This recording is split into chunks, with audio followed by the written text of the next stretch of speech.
Hello everyone, welcome to my channel. आज के video में हम डिस्कस करेंगे कि कुछ लोगों की जो परेशानियां बहुत इंपॉर्टेंट हैं। जैसे कि कुछ लोग ये कहते हैं कि हम सेविंग तो करना चाहते हैं लेकिन मंथ के आखिरी आते आते तक हमारे पास पैसे नहीं बचते। तो देखिए, आज के वीडियो में ना तो मैं आपको ये बताऊंगी कि आपको बजट बनाना है, आपको ऑर्गेनाइज करके चलना है, ना ही मैं आपको कुछ अलग तरीके से कुछ लिख के पढ़ के कुछ ऐसी चीज़ें करके करना सिखाऊंगी आपको महीने में सेविंग करने के लिए आज के वीडियो में। बल्कि मैं आपको कुछ टिप्स एंड ट्रिक्स दूंगी जिसका यूज़ करके आप बहुत आसानी से, बहुत इफेक्टिव तरीके से अपने महीने को ऑर्गेनाइज कर सकते हैं, साथ ही साथ अपनी सेविंग को बढ़ा सकते हैं। तो चलिए वीडियो को आगे बढ़ाते हैं।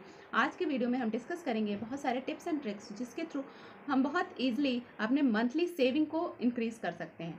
तो सबसे जो पहली और सबसे इंपॉर्टेंट ट्रिक होगी वो होगी हमारी कि हमको अपनी स्पेंडिंग, जो भी हमारे खर्चे हैं, उसको ट्रैक करना। बेसिकली क्या होता है ना कि हम जो खर्चे करते हैं उसको हम ट्रैक नहीं करते, उसको हम मॉनिटर नहीं करते, देखते नहीं है कि कौन से खर्चे हमने किए।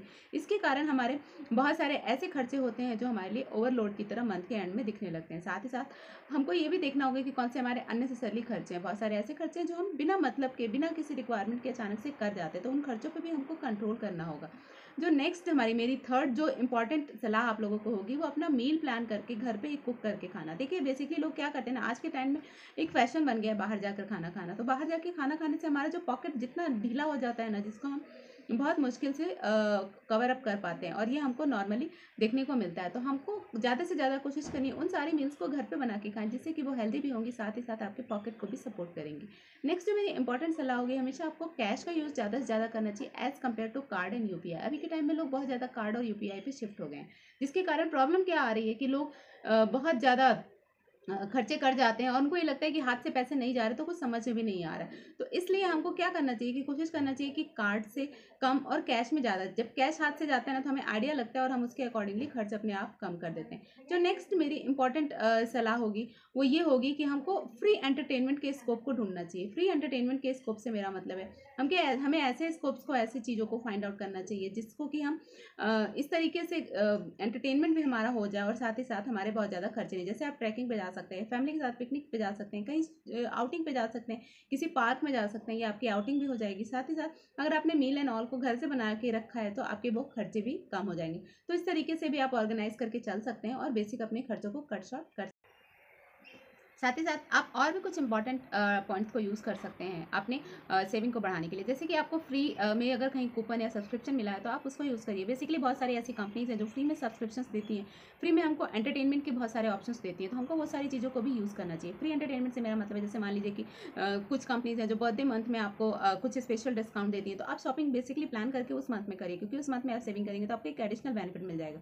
साथ ही साथ अगर आप किसी कंपनी में काम करते हैं तो वहाँ से आपको फ्री कूपन, फ्री वाउचर्स जो मिलते हैं, उन free vouchers and free coupons का आप अपने बेसिक की एमिनिटीज़ में यूज़ करिए। उनको यूज़ वहाँ करिए जो कि आपको एक्चुअल में खर्चे ज़रूरी हैं। जैसे कि आप ग्रॉसरी ला सकते हैं, मंथली आपने अगर मिल्क का है तो उसके लिए आप पे आउट करके रख सकते हैं। तो ये सारी चीज़ों को ऑर्गेनाइज करके चलेंगे और फ्री की चीज़ों को यूज़ करके और फ्री के सब्सक्रिप्शंस को टाइम टू टाइम अगर आप प्रॉपरली ऑर्गेनाइज करके चलेंगे तो नेचुरली आपका जो भी सेविंग होगा वो एक बहुत इफेक्टिव तरीके से आपको मंथ के एंड में नजर आएगा। जो नेक्स्ट इंपॉर्टेंट पॉइंट है मेरे अकॉर्डिंग वो है हमको अपनी सेविंग को भी ऑटोमेट करनी चाहिए। जैसे कि हम हमारे SIPs होती हैं या हमारे कुछ अलग हमारे एक्सपेंडिचर्स होते हैं, वो ऑटोमेटिकली हमारे अकाउंट से कट जाते हैं। इस तरीके से हमारी सेविंग का भी ऑटोमेशन होना चाहिए, हमारे अकाउंट में लगा होना चाहिए। मतलब एक पर्टिकुलर अमाउंट फिक्स होना चाहिए कि इतने रुपए हर महीने हमारी सेविंग के लिए हमारे अकाउंट से कट के किसी दूसरे अकाउंट में डिपॉजिट होगा। वो दूसरा अकाउंट किसी का भी हो सकता है, अपने बच्चे के नाम से खोल दीजिए, अपनी फैमिली मेंबर में किसी और के नाम से खोल दीजिए, और उस पर्टिकुलर अकाउंट में अपने उस फिक्स अमाउंट को जो भी आपने अपने सेविंग के लिए डिसाइड करके रखा है, जैसे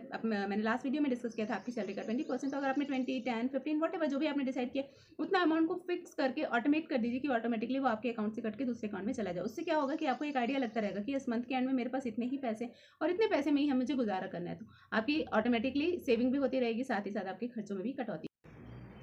जो एक और इम्पॉर्टेंट ट्रिक है जिसको आप यूज़ कर सकते हैं, जैसे मान लीजिए आप किसी भी काम को करने में सक्षम है, आपको जो भी काम बहुत अच्छे से आता है, आप कंटेंट राइटिंग आता होगा, आप फाइनेंशियल एडवाइज़र की तरह एक्ट कर सकते हैं, आप ट्यूशन्स ले सकते हैं, आप किसी को कुछ कोचिंग दे सकते हैं, किसी और तरीके से जो भी काम में आप सक्षम है, इन काम को यूज़ करके देखिए अभी के टाइम में बहुत सारी फ्रीलांसिंग के वेबसाइट्स भी हैं, आप ऑनलाइन ऑफलाइन किसी भी तरीके से काम करके कोशिश करिए कि हर महीने के वीकेंड में आप कुछ ना कुछ एक्स्ट्रा कैश जरूर अर्न करिए। उस एक्स्ट्रा कैश को आप प्रॉपरली अपने अदर एक्सपेंडिचर के लिए यूज़ करिए, या ऐसा सोच के रखिए कि आपने जो भी एक्स्ट्रा कैश अर्न किया वो सारा एक्स्ट्रा कैश आपकी सेविंग के फॉर्म में जाएगा। तो इस तरीके से भी आप अपनी सेविंग को बढ़ा सकते हैं। नेक्स्ट जो इंपॉर्टेंट थिंग होगी मेरे अकॉर्डिंग वो होगा इम्पल्स बाइंग का। देखिए बेसिकली क्या होता है ना, हमें इम्पल्स बाइंग को हमेशा अवॉइड करनी चाहिए।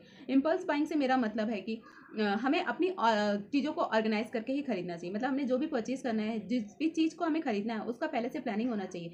कभी अचानक से जाकर के कुछ भी अगर हम खरीद कर ले आएंगे तो नेचुरली वो प्लानिंग हमारी पूरे मंथ को इम्पैक्ट करेगी और वो परचेजिंग हमारे पूरे बजट को डिस्ट्रॉय कर देगी। तो इसलिए इम्पल्स बाइंग को हमें अवॉइड करना चाहिए। Last but not the least, हमको हमेशा प्लान करके रखना चाहिए कि मंथ में एक वीक हमेशा ऐसा होना चाहिए जिसमें नो कैश वीक हो। मतलब उस वीक में हम कुछ भी खर्चा नहीं करेंगे, कुछ भी हमारा एक्सपेंडिचर नहीं होगा। अगर हम मंथ के एक वीक को ही नो कैश वीक की तरह अगर प्लान करने लगे तो इस तरीके से धीरे धीरे ऑटोमेटिकली हमारी सेविंग्स हो जाएंगी। क्योंकि वीक डेज में नॉर्मली हमारे एक्सपेंडिचर्स बहुत कम होते हैं या बहुत प्लान होते हैं, लेकिन जो हमारे वीकेंड में एक्सपेंडिचर्स होते हैं वो अनप्लान होते हैं और बहुत ज़्यादा होते हैं। तो इस तरीके से इन ट्रिक्स को यूज़ करके भी आप अपनी सेविंग को बढ़ा सकते हैं और अपने बजट को बहुत इफेक्टिवली प्लान कर सकते हैं।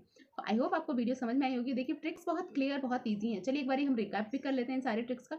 हमको जो भी ट्रिक्स यूज़ करनी है उसमें सबसे पहली ट्रिक होगी हमारी अपने स्पेंडिंग को ट्रैक करना, साथ ही साथ अपने खर्चों को ट्रैक करने के बाद जो भी अननेसेसरली खर्चे हैं उनको कट शॉर्ट करना। हमको कार्ड यूज़ करना चाहिए, बहुत कम, ज़्यादा से ज़्यादा कैश को ही प्रेफरेंस देना चाहिए। कैश में हम पे करेंगे तो हमारे हाथ से कैश जाएगा, तो नेचुरली उसको हम रोक सकते हैं, उसमें हम कमी कर सकते हैं। नेक्स्ट जो इंपॉर्टेंट चीज़ होगी, हमको सेविंग को भी ऑटोमेट करके रखना चाहिए। अच्छा, हमारे अकाउंट से फिक्स अमाउंट सेविंग के फॉर्म में हर महीने कटना चाहिए। नेक्स्ट जो इंपॉर्टेंट पॉइंट हमने डिस्कस किया वो हमें इम्पल्स बाइंग को अवॉइड करना चाहिए। नेक्स्ट जो हमने डिस्कस किया कि एक वीक में हमारा कम से कम ऐसा एक वीक होना चाहिए मंथ का जिसमें कि हमको कोई भी कैश यूज़ नहीं करना है, कुछ भी खर्चे नहीं करने। नेक्स्ट हमको कोशिश करनी चाहिए कि हमारे जितने भी एंटरटेनमेंट है वो एंटरटेनमेंट प्लान्ड हो। साथ ही साथ एंटरटेनमेंट कोशिश करनी चाहिए कि फ्री एंटरटेनमेंट को हम प्रेफरेंस दें as compare to paid entertainment के। बहुत ईजी, बहुत इंजॉयबल होता है। साथ ही साथ हमको कोशिश करना चाहिए कि मील्स जो है वो हम घर पे प्लान करें, घर पे बना के करें। इस तरीके से अगर आप यूज़ करेंगे तो नेचुरली आपकी रिटर्न